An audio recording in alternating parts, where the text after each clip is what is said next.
Hola y bienvenidos a Loco por Reddit, el canal donde encontrarán las mejores historias lucidas de Reddit para su entretenimiento. Mis familiares lo pierden todo porque no fueron tan listos como para cerrar la boca. Les contaré un poco acerca de mí. Trabajo como abogado para una excelente y famosa barra en la parte norte del país. Mi familia atravesó por momentos muy difíciles. Los últimos 9 años tuvimos que pasar por un brutal divorcio con mi padre, gastando hasta el último centavo que tenía. Una de mis tías vio su fin cuando le cobraron con plomo una deuda de 3,300 pesos. A mi abuelo le diagnosticaron cáncer y así pasaron más cosas malas. Debido a esta crisis, nos unimos más como familia. Me refiero específicamente a mi familia, refiriéndome a mi madre, mis tías y mis abuelos. Este año la enfermedad que azota el mundo, por desgracia, se llevó a mis 2 tías. Yo las amaba más que a nada en este mundo, pero una de ellas estaba casada con un asco de hombre. Él siempre se creyó ser mejor y más listo que los demás. Su familia era igual. Mi tía y su esposo, a quien jamás llamé tío, vivían en una enorme casa, donde albergaban al hermano del sujeto, así como a su esposa e hijo. El esposo de mi tía falleció hace unos 7 u 8 años, y le dejó casi toda su herencia a su hermano y su familia, haciendo a un lado a mi tía porque el papá de mi esposa ya es rico, ¿por qué debería de dejarle algo a ustedes? Esas fueron sus palabras básicamente. Este año, mi tía se fue. Yo aún estoy en duelo, pues la quería mucho, y mi otra tía falleció hace poco. Cuando nos llamó el abogado para leernos el testamento, mi madre y yo nos quedamos anonadados. Ella nos dejó con casi nada. No se trata del dinero, ya que mi otra tía me había dejado algo y yo estoy bien. Además de que tengo un trabajo que por suerte me da un buen salario. Quien siempre ha batallado con el dinero es mi madre. Esto la pudo haber ayudado mucho. Ella no quiere pedirme nada y no me deja darle dinero para ayudarla. Muchas veces he intentado darle dinero, pero siempre me lo rechaza o me lo deposita de vuelta. Es muy terca, pero así la quiero. Al salir de esa oficina, me acerqué a mi primo para preguntarle algo. Oye primo, escucha, sé que es una pregunta tonta, pero la última vez que vi a mi tía, le regalé una pequeña campana de porcelana con forma de mujer. Ella la sostuvo con mucho cariño todo el tiempo que estuve ahí. No sé si pudieras dármela. Sería un bonito recuerdo de ella.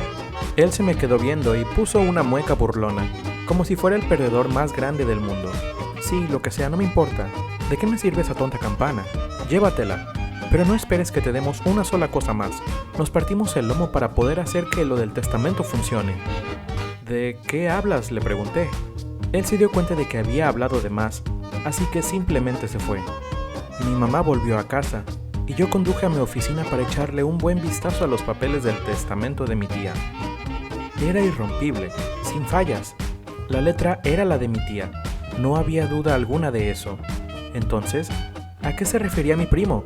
Me tomó varias semanas de leer y revisar cada letra y frase del testamento, hasta que por fin le puse especial atención a una frase, tal y como lo mencionó mi esposo. Esta fue una pequeña y curiosa oración. El esposo de mi tía ya tenía al menos 7 años muerto. ¿Cómo es posible que él mencione algo?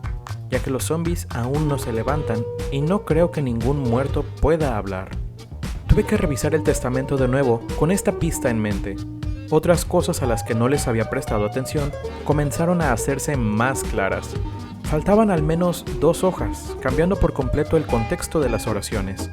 Las alteraciones que se presentaron ante el notario parecían legítimas, pero prestando la atención a la letra y firma, estas tenían pequeñas diferencias, ya que se presionaban con más fuerza y precisión, algo inusual para una frágil viejecita de más de 60 años. El esposo de mi tía era mencionado cada vez que se hablaba del dinero y de las cosas de valor. Él en efecto habló acerca de los ahorros, pero también de su colección de corbatas que debían de ser donadas, y que él especificó que no se necesitaba de su autorización para hacerlo. Algo no coincide aquí, ¿verdad?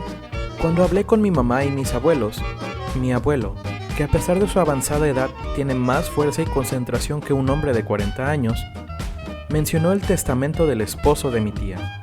No sabemos qué fue lo que él escribió, y no se nos hizo buena idea de mandarlos, solo para verlo. Volví con el notario al día siguiente, y le pedí ver ese testamento. Ya que yo era un familiar, él me dejó, pero me preguntó el por qué. Yo simplemente le dije, pronto lo sabrá. Cuando lo leí, casi muero de tanto carcajearme, tanto así que la secretaria entró para ver si todo estaba bien. Yo corrí a mi oficina y comencé a hacer mis anotaciones. Había abierto la caja de Pandora y cosas muy, muy malas estaban por suceder, pero no para mí ni para mi familia. Después de unos días, mi mamá, abuelos y los familiares de mi tía y yo nos presentamos en la notaría. Yo ya le había avisado lo que pasaba. Él hacía un esfuerzo por ocultar la cara de enojo y asco cuando vio entrar a los familiares de mi tía. El notario dijo, nos reunimos aquí hoy porque al parecer Juan Sánchez, nombre falso claro, tiene algunas cosas que discutir con nosotros, cosas que involucran la herencia. Un incómodo silencio envolvió la habitación. La tensión se sentía en el aire. Yo me puse de pie y abrí mi carpeta. Mi familia estaba calmada, quizás incluso un poco contenta de que estas personas no se saldrían con la suya. Los familiares de mi tía, por el contrario, tenían sus caras llenas de odio y una furia que casi no podían disimular. Como bien sabemos, mi tía les ha dejado todo a ustedes. Hasta aquí no hay ningún problema, exceptuando el hecho de que ustedes no son familiares de sangre. El único problema aquí es el motivo por el cual les ha dejado todo. Les entregué una copia a todos en la oficina, con algunas partes remarcadas. Como pueden ver, faltan algunas páginas, algunas correcciones son muy sospechosas, pero más importantemente, mi tío es mencionado demasiadas veces, por lo que me puse a investigar su testamento. Para cuando llegué a este punto, sus caras se habían vuelto blancas como la nieve. Mi primo intentó detenerme diciendo que yo no debería tener el testamento de mi tío, ya que habían pasado más de 5 años. El notario le dijo que no había problema, ya que el periodo para disputar un testamento es de 10 años, por lo que se tuvo que callar. Él le dejó todo a mi tía siempre y cuando ella le dejara todo a ustedes cuando ella muriera. Verán, en este estado es ilegal hacer tal arreglo. Así que quiero que sepan que acaban de perder todos sus derechos a los bienes de mi tío y serán demandados por hacer una declaración falsa en un documento público, así como intento de fraude. Ahí comenzaron los gritos y lloriqueos, los insultos y las amenazas. Claro que ninguno me dio sus bendiciones, ni pidieron que yo llevara una larga y feliz vida. Pero todo esto pasó porque solo uno de ellos no fue capaz de tener la boca cerrada. Y ahora, la pobreza y la bancarrota parecían una realidad muy certera. Lo perderían todo. El rancho, el dinero, la casa y los carros. Todo estaba ligado al testamento de mi tío. Después de un tiempo de disputas, el resultado fue claro. Debían abandonar la casa en la que vivían. Varias cuentas de banco fueron congeladas para que se revisara que todo estuviera en orden. La mayor parte del dinero de las cuentas consistían en la herencia. Una vez realizada la corrección, el documento se volvió muy específico en lo que a la herencia se refería. Bienes como joyería, monedas de plata y, más importantemente, el total del dinero. Ellos argumentaron que estos bienes desaparecieron, pero se vieron obligados a pagar un valor equivalente. Ellos en verdad habían sido capaces de hacerse de un pequeño imperio, pero fueron demasiado avaros, tan avaros que levantaron sospechas. Sin duda alguna, si le hubieran dejado aunque sea una pequeña cantidad para mi madre, me habría apaciguado. Pero esa falta de generosidad, así como la actitud que tomaron, fue lo que los llevó a la ruina. Así que, mis queridos lectores, les quiero pedir que si algún día se encuentran en la misma situación de los familiares de mi tía y quieren verle la cara a la familia de alguien, asegúrense de que esa persona no sea familiar de un abogado.